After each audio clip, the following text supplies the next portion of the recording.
такой один из, не знаю, знаковых обзоров. Обзор легендарного автомобиля, легендарного, по крайней мере, в моей жизни, в моей автозвуковой карьере человека, который, можно сказать, показал мне автозвук. Это Дима Бекренев и его Гольф, который не так давно был заряжен музыкой и уже насобирал столько наград, что некоторые люди за долгие годы столько не выигрывают. Стал уже двукратным чемпионом России, правильно я говорю? Четырехкратным. Я чуть-чуть ошибся. Четырехкратный чемпион России Дима Бекренев вместе со своим Гольфом. И обзор этой Sound Quality системы, собранной на качество звучания, вы сейчас увидите. Как Дима привел меня в автозвук, я, наверное, уже рассказывал эту историю, но расскажу ее вкратце еще раз. Я увлекался тогда именно качеством звучания. Уже тогда мне хотелось громкости, я полил там одни динамики за другими, но в принципе не инсталла как такового у меня не было, все собирал сам за неимением денег. Опыта не было, поэтому красиво собрать не мог. И вот как-то раз я приехал к Диме в гараж, не помню даже, кто нас уже свел. Ну, у него была потребность попасть в Воронеж на соревнования по автозвуку, а у меня была потребность изготовить подиумы и сделать шумоизоляцию дверей. Он мне сделал это на качественном уровне, за что я доставил его в Воронеж. У него тогда не было автомобиля. Он судил тогда соревнования. Тогда уже был судьей по инсталляциям. Сейчас он главный судья АЭМА Россия. И тогда я выиграл этот этап. И обошел даже автомобиль, который на следующем этапе, следующий этап, это был финал, стал чемпионом России в классе новичок 3 канала. Вот тогда я выиграл у этой машины. И это было очень круто. Настраивал тогда Дима. Я на 100% уверен, что секрет был именно в настройке системы. Вот. Ну, в общем, вот такое знакомство с Димой у меня произошло плодотворное. Он попал в Воронеж, я попал в автозвук. Мне понравилось соревноваться. Тогда первый кубок свой заработал. И после этого очень часто посещал соревнования по качеству звучания. Ну, потом ушел в давление. Так вот, все это время, Дима, когда ты собрал машину? 3 года назад. А? 3 года назад. 3 года назад. Только 3 года назад Дима году собрал себе машину. Уже было собрано десятки, не знаю, может там ближе к сотне автомобилей под его руководством, либо его руками, которые занимали призовые места на соревнованиях, которые просто делались для повседневного. Очень много машин вышло из Диминого ателье. И вот эта машина, тот опыт, который он накопил, та музыка, которую он хотел слушать, именно вот воплотилась в этом Гольфе. Про машину рассказывать я вам ничего не буду. Лучше, чем сам Дима, про нее вам никто не расскажет. Поэтому у нас сегодня обзор будет такой. Дима будет рассказывать о своем автомобиле, его историю, его особенности аудиосистемы, особенности самого автомобиля. А я позадаю каверзные вопросы и надеюсь, Дима на них ответит. И у вас, если появляются вопросы, вы тоже обязательно пишите их в комментарии. Либо лично Диме, он активную деятельность на драйве ведет, на драйв 2. У него Boombox 61 ник. Ну, я ссылку в описании к видео вставлю. Вы сможете зайти, подписаться на него и следить за тем, что он делает, за всеми автомобилями. Ну и задать ему вопрос касаемо этой машины, либо своей. Дима, я не знаю, с чего он начнет, начинать с чего-нибудь. Автомобиль Golf 4 GTI 2003 года.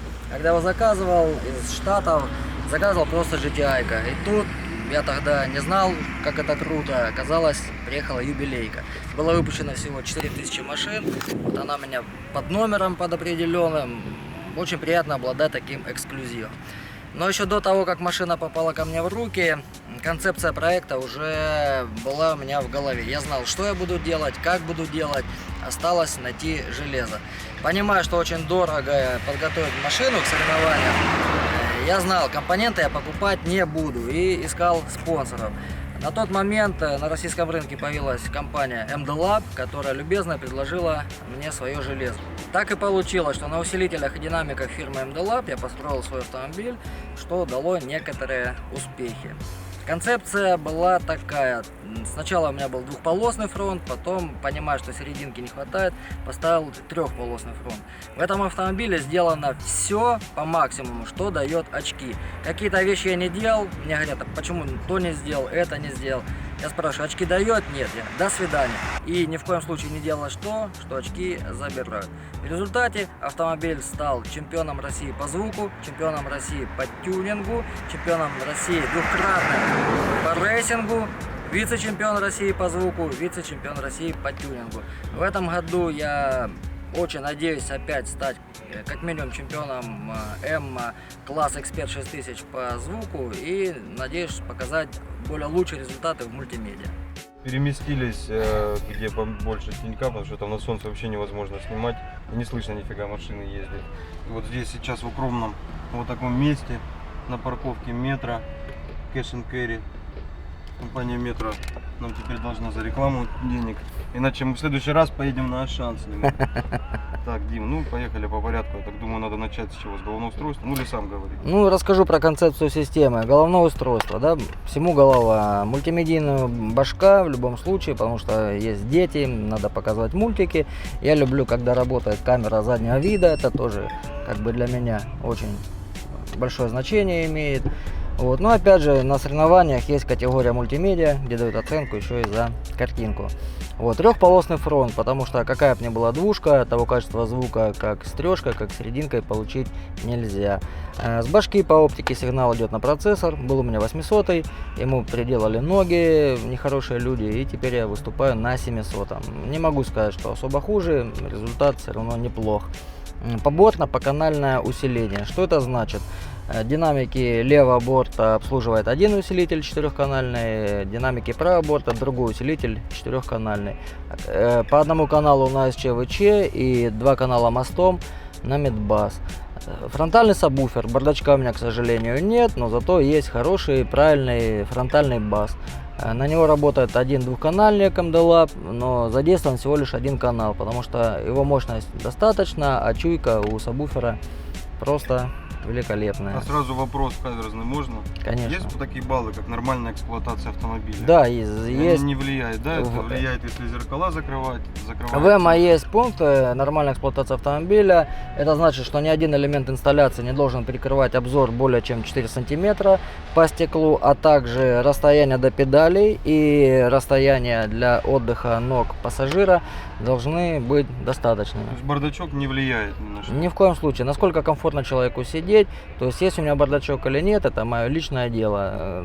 Важно, что жизненное пространство водителя и его пассажира никак не страдает. В системе есть 2 аккумулятора. Один основной для запуска двигателя, другой для аудиосистемы. Мы можем слушать сколь угодно долго аудиосистему, знаем, заведемся всегда. Но чтобы заряжать второй аккумулятор, зарядка второго аккумулятора, вот тут Тигран меня не понимает, осуществляется с помощью реле УРА. Я тоже не понимаю. Это интеллектуальное устройство, цепь замыкается, когда напряжение больше 13,2, и цепь размыкается, когда напряжение меньше 12,8. То есть тем самым на холодную второй аккумулятор не заряжается, и также его зарядка отключается, когда с генератором какие-то проблемы. Но чтобы усилители у меня стоят там, где у всех нормальных людей задние двери. Но поскольку у меня есть трехдверка, есть некоторое преимущество по расположению компонентов. И что мы тут видим, значит, здесь у меня находится в левом один усилитель и процессор, да, а справа у меня находится 2 усилителя. Будут даны фотографии, как это все подключено, как это все закреплено. Так, Дим, а расскажи про кулер, пожалуйста. Это обычный кулер или какой-то... Ну, большое значение имела его производительность и шумность. Конечно, он должен быть в первую очередь малошумным, но если он мало воздуха будет дуть, опять никуда не годится. Ну, вообще не слышно. А слева? То же самое, потому что в каждом усилителе стоит термодатчик, и тот, который горячее, тогда кулер и включается, и начинает работать. Ну, там еще я вижу подсветка, это MD-Lab, что там? MD-Lab, усилитель, это шильдик, и вот так светится. Все знают, что подсветка MD-Lab синенькая или голубая, кому как нравится. Я переделал подсветку на красную, чтобы и подсветка усилителей, даже они скрыты, соответствовала концепции всего дизайна системы. А дизайн системы называется красная на черном. Это мой урожай, который я буквально вчера привез с этапа ЭМА России. Первые? У меня получилась матрешка. Кубок за первое место. Это по качеству звучания, класс Эксперт 6000. Кубок за второе место. Это по мультимедиа, класс новичок или стерео. И кубок за третье место, тюнинг. Это вот то, что на гребном сейчас были соревнования. Вчера прошли соревнования на гребном. Это мой урожай с вчерашнего дня. Получается, у нас усилители расположились ну, там, где у нормальных автомобилей задние двери. Слева стоит один усилитель и процессор. Ага. Справа находится два усилителя. Таким образом, у меня абсолютно пустой багажник. Мы можем сейчас его открыть, показать. Ни один элемент аудиосистемы не выдает свое присутствие, кроме... Сабвуфер у нас получается в бардачке. Его увидеть мы никак не можем, да? Да, на он фотографиях. играет моторный отсек. Это правильно и для звука, и для компоновки. Так Видим лучше на было. фотографиях, я думаю. Теперь очень интересная вещь, которой я горжусь, это мониторинг состояния аккумуляторов и температуры усилителей. Значит, на потолочной консоли у меня есть такое устройство. Показывает, это температура напряжения двигателя engine, это напряжение аудиосистемы. Здесь температура левого усилителя, температура правого усилителя, температура сабвуферного усилителя и температура в салоне. Ну, сейчас очень горячо, датчик у меня Это что, у нас находится в 50 потолке. сейчас? Ну, в потолке вот здесь Ну, датчик. это он на солнце, да? Он, просто он потом? не схавал еще, да, не переобулся. Вот посмотрите, как нам тяжело снимать этот обзор. Чтобы не думали, что тут все так просто. Вот. Поскольку я выступаю в одном из самых сложных классов, это класс эксперт, не забываем, что есть класс новичок, любитель, мастер и эксперт. Эксперт считается наиболее престижным и сложным, и тут большое внимание уделяется таким мелочам, как изготовление монтажных панелей, рамок, подиумов. Очень много времени заняло изготовление этой рамки. Здесь Это уже самодельная, да? самодельная рамка, уже третья версия. Вот прошу обратить внимание на зазоры вокруг парбриза, на зазоры вокруг самого головного Ну ты бы устройства. не сказал, я подумал бы, что это заводская. Также подбиралась цвет краски, это все знают, так называемая резинка, она полностью повторяет структуру воздуханов.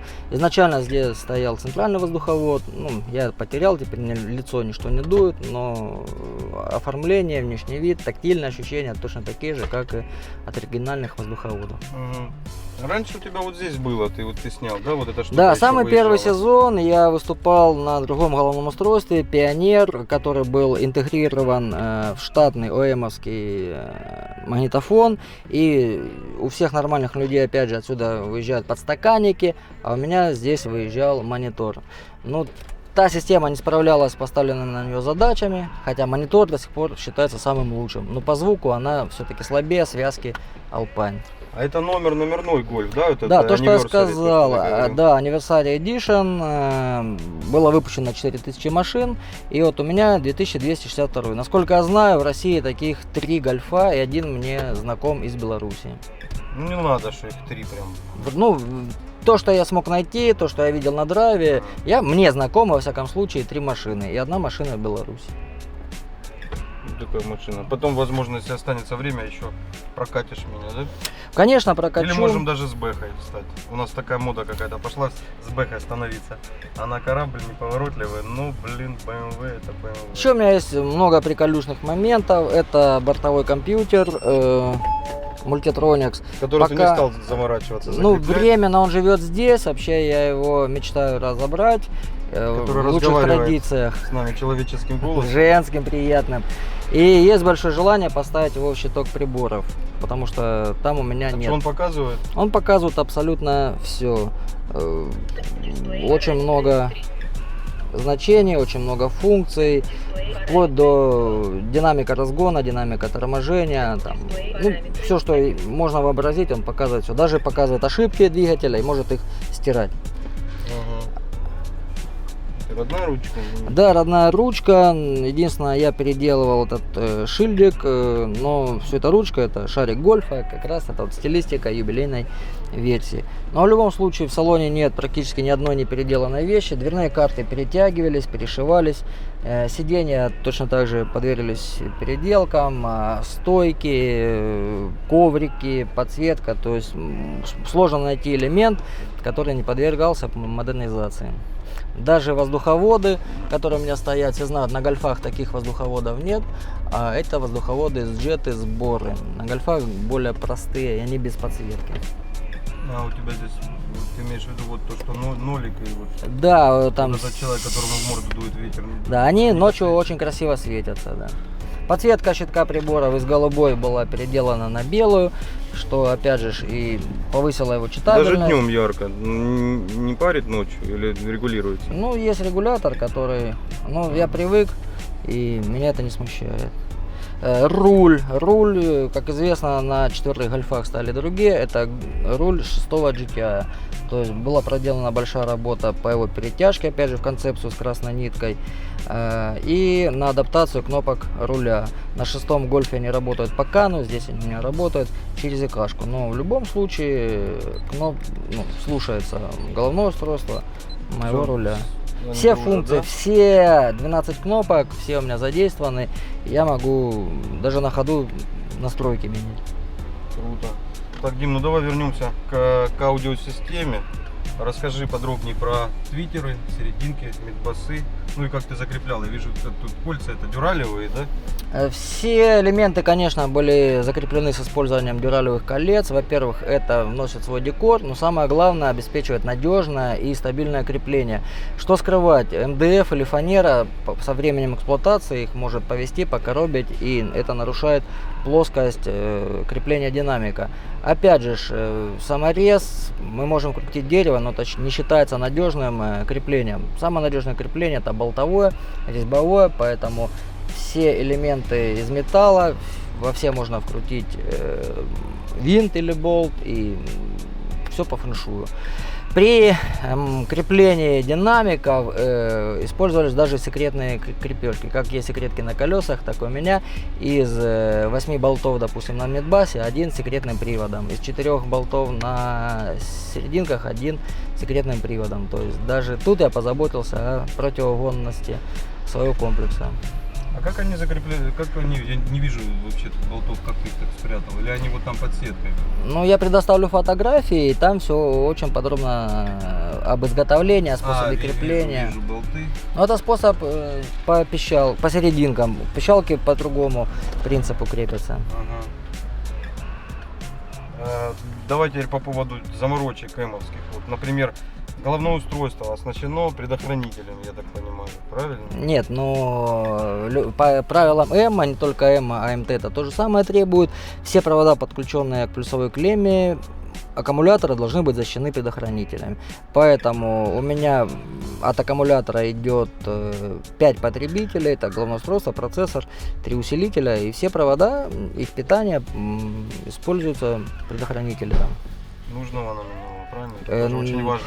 Не будем забывать, что предохранитель защищает не компонент, предохранитель защищает провод. Поэтому в первую очередь вы выбираете провод, чтобы сечение удовлетворяло ваши потребности, а потом согласно провода вы выбираете номинал предохранителя. Допустим, 4 га это 20-22 квадрата, максимум можно защищать 100 амперами. Если у вас провод 2 га или 33 квадрата, 35, его можно 125 ампер защищать. Нулевка 50 квадрат допустимо не более 200 ампер. Есть таблица сечений с выбором номинала предохранителя, соответственно сечение. В принципе, можете и у нас на странице посмотреть и просто загуглить.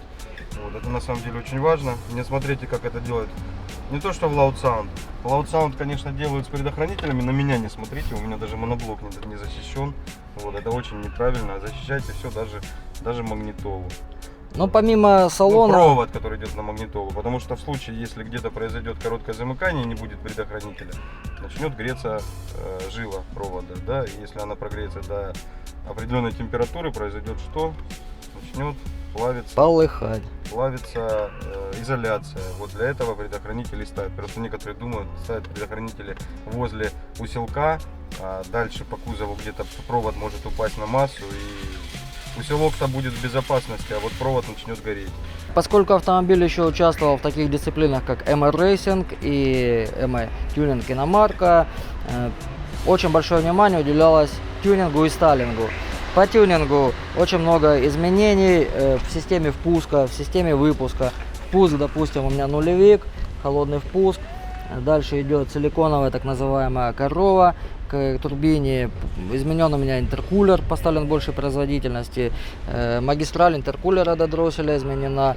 На силиконовые заменены все патрубки системы охлаждения, что повышает их температурную стабильность, надежность. Я могу не переживать, что что-то лопнет и взорвется. Катушки зажигания были также заменены на более мощные. Не знаю, так это или нет, но пошла такая мода. Я это сделал. Кабель-канал, допустим, красный для проводов катушки зажигания с Audi A4 с какой-то. Ну, то есть все пытался привести в соответствие концепции красное на черном. Основной аккумулятор не трогался, стоит обычная кислота уже 3-й год. Покажешь? Аккумулятор, да, меня удовлетворяет целиком и полностью. Таким образом он стоит. Значит, к нему подключены провода штатные, а также провод, через который идет зарядка второго аккумулятора.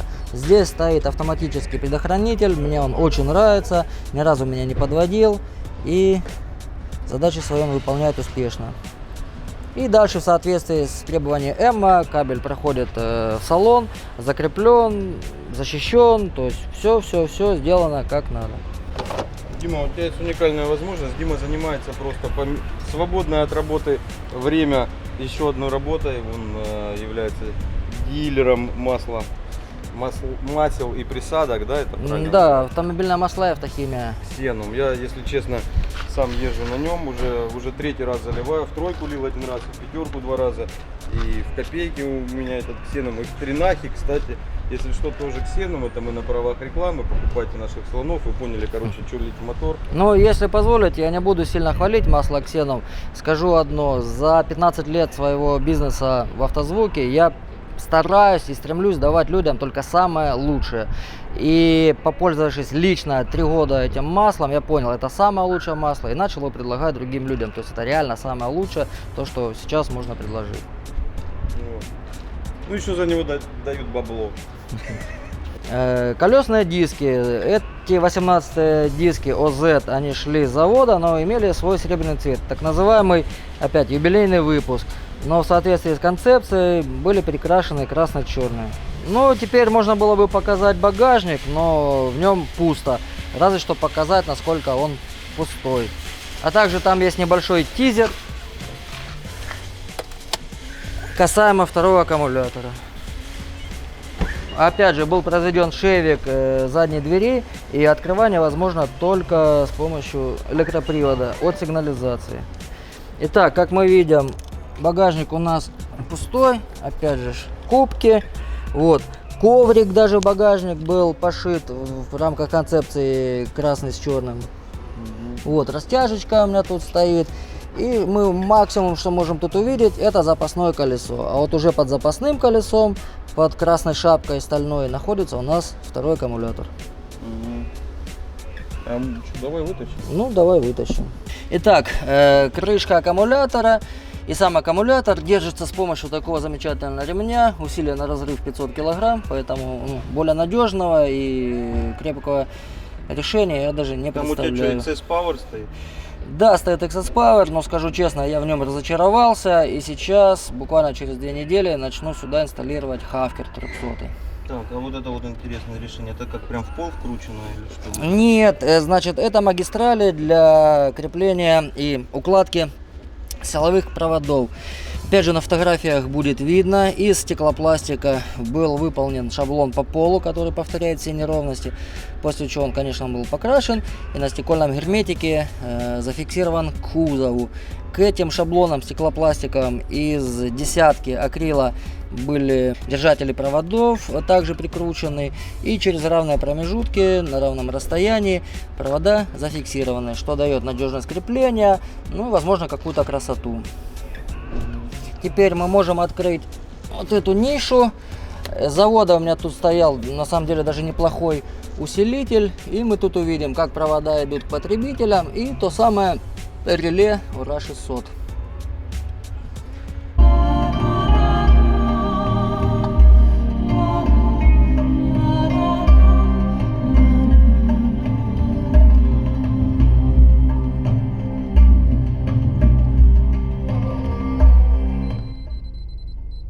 Короче, вообще как в другую вселенную переносишься.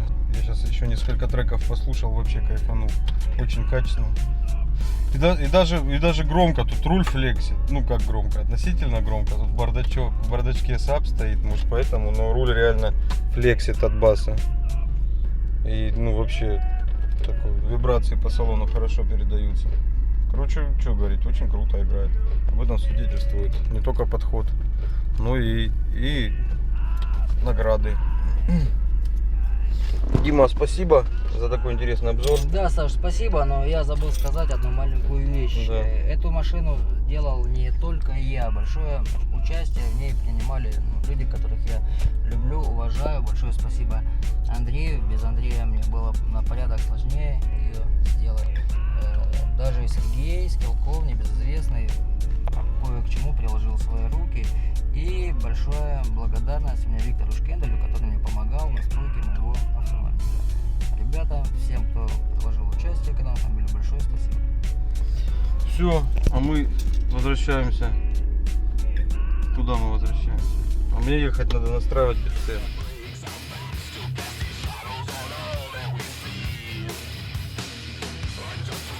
Ну и раз уж оказались на кольце на Левенцовке, немножко можно и повыдрючиваться.